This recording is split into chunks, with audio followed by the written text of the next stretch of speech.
पुढच्या महत्त्वाच्या बातमीकडे. सोलापूर विधान परिषद निवडणुकीच्या पार्श्वभूमीवर घडामोडींना वेग आलाय. पवारांच्या राष्ट्रवादीच्या 3 आमदारांनी भाजप प्रदेशाध्यक्ष रवींद्र चव्हाण यांची भेट घेतली.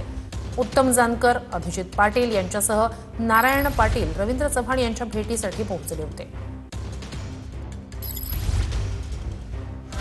सोलापुरातील पवारांच्या राष्ट्रवादीच्या 3 आमदारांनी भाजप प्रदेशाध्यक्ष रवींद्र चव्हाणांची भेट घेतली. माळशिरसचे उत्तम जानकर, माढ्याचे अभिजित पाटील, करमाळ्याच्या नारायण पाटलांनी भेट घेतली.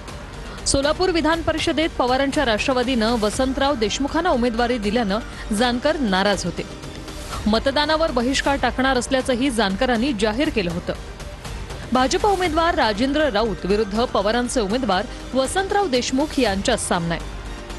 महायुतीच्या बैठकीपूर्वी पवारांच्या आमदारांनी चव्हाणांची भेट घेतल्यानं चर्चांना उधाण आलंय. विधान परिषदेच्या पार्श्वभूमीवरच महायुतीकडून बैठकीचं आयोजन करण्यात आलं. हा जो काळ आहे महाविकास आघाडीचा, तो अतिशय अडचणीचा काळ आहे आणि अशा काळामध्ये जे नेतृत्व करतात त्यांनी सर्वांना सामावून बरोबर घेऊन काम करायला पाहिजे. ती उंची असायला पाहिजे. या जिल्ह्यामध्ये मला दिसत नाही.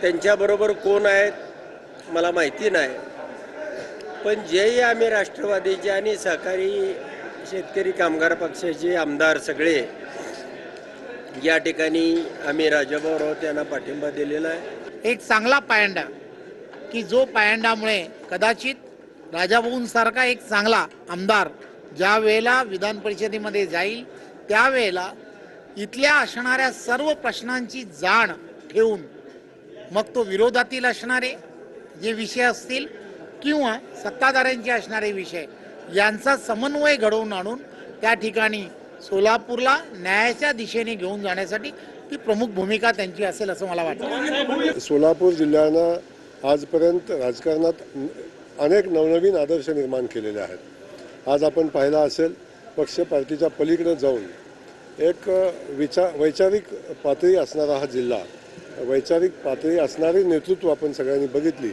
म्हणून वेगवेगळ्या विचाराचे असलेले नेतेसुद्धा सोलापूर जिल्ह्याच्या विकासाचा आणि सोलापूर जिल्ह्याच्या सन्मानाचा विषय म्हणून एकत्र आले.